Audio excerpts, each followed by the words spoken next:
Bamfordrose, and another question of the week. Before we get into this question of the week, if you're one of those several thousand people that view our channel but don't subscribe, hey, it would really help us out if you can click that subscribe button, click a like and post your comments on what you think about this video. Question of the week this week, really good one. It's, should I buy a V8 Vantage S at 45k, or should I buy a 4.3 V8 Vantage and have 20k sat in the bank? So here's a quick pick of a V8 S up at 45k, and this is a phenomenal amount of car for the money now. You know, it's got the 7-speed gearbox, which when it's got a decent twin plate clutch in, remap of the transmission software, shifts are slick, fast, smooth, pull away is nice.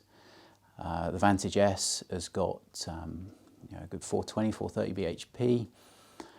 It's got updated interior. Suspension is good, especially if it's got Bilstein Sport Pack on. Maybe it's got sport seats in it. You know, absolute cracking car for the money. Or at the other end of the scale is the 05 4.3 V8 Vantage, and you know, typically now they've got 30 to 50k on them, and you often see these now, whether it's a generic sports car seller, not a brand specific one, or private sale, you know, they're low 20s, mid 20s. So you can buy one of those cars, which from the outside to someone that doesn't know what they're looking at, is both cars are going to look essentially the same, but one of them has allowed you to have 20k sat in the bank.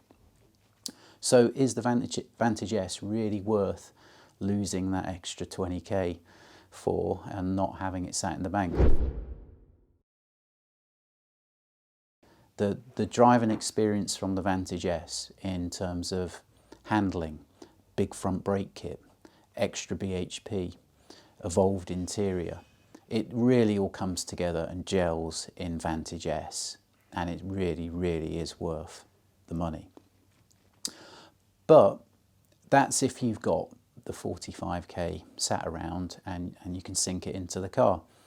Obviously at the other end of the scale is the 20-25k car.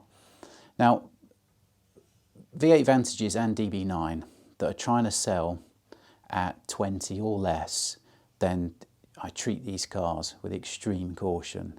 They need a pre-purchase inspection. There's definitely problems lurking underneath the surface of those cars. You know, maybe they start, drive and everything's okay with them, but the amount of cycle parts and consumables they'll need will just tot up and will be eye-watering. You know, wheel bearings, suspension wishbone arms, brake pads and discs, a battery, maybe a clutch, radiator, a few other of the common parts. Aircon compressor is leaking. And I've seen this time and time again. It's quite easy to put one of those cars on a ramp, do an inspection, and with a set of tyres, very easy to get a bill of 15, 20k, especially if it needs a clutch. So those cars at you know, 20, sub 20, they need to be treated with extreme caution. It's okay if you know, you're going into it with eyes wide open, and over a period of time, maybe if you do the work at home, you're going to slowly get the car up to speed, because you know, you couldn't outlay any more than the 20 to get maybe a younger or lower mileage car.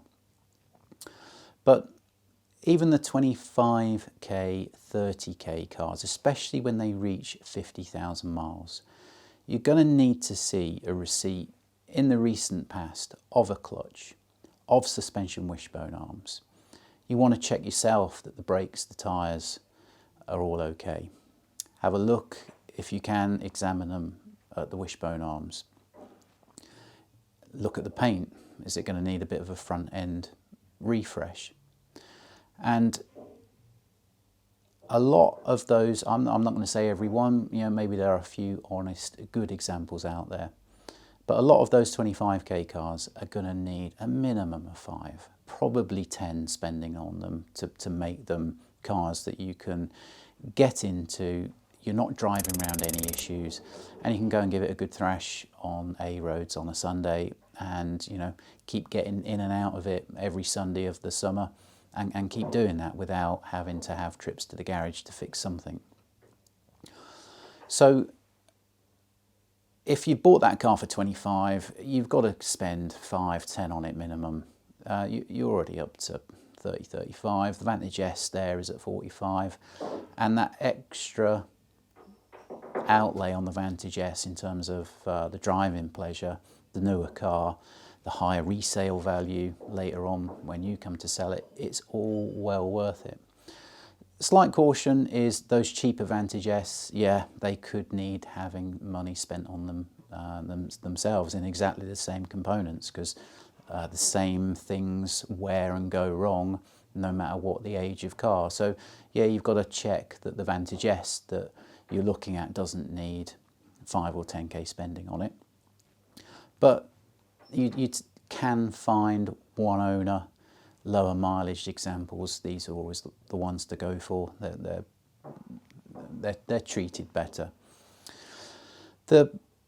We do a few sale or returns here, and I've seen it on the older cars, but it can happen to any car. But this sort of shows us a good example, the 25k V8 Vantage sort of pattern of events. We've serviced cars for a good few years, and each year you say to the customer, well, you know, the clutch is starting to bite at the top and the pedals feeling a bit wooden. You know, you need to renew suspension bushes. Hey, the radiator's looking a little bit corroded. And there's a long list of stuff that just gets put on the back burner because mileage is, you know, 1,000 mile a year, very low, seldom uses the car. And the sorts of things that are being brought to the attention at service aren't things that the car is going to break down on at that moment in time. So there's a load of stuff that gets stored on the back burner. It doesn't get done. And then one year they'll come in for a service and there is something that's pretty big that needs doing. Maybe it's the clutch. And that's the trigger point for the owner to say, oh, you know, I think I'll get out of the car at this point. And oh, you do sell or return, you know, do you fancy trying to punt this one along? And it's a little bit of a difficult situation because, you know, we know what that car needs and there's no way that we could sell that to someone else in that state. And there's no way that we could prepare it, repair it and sell it and try and make a margin in the middle. It just won't work out. So we politely decline to sell those cars. And then surprise, surprise, even at prolific brand specialist sellers, you see that car for sale and you know it's harbouring a load of repairs. So that's why I say I wouldn't treat every single 25k car on the market the same. I'm sure there are some really, really genuine ones there where the owner just needs to sell. But the message is be very careful of those. Go into the purchase eyes wide open, get a good pre-purchase inspection done.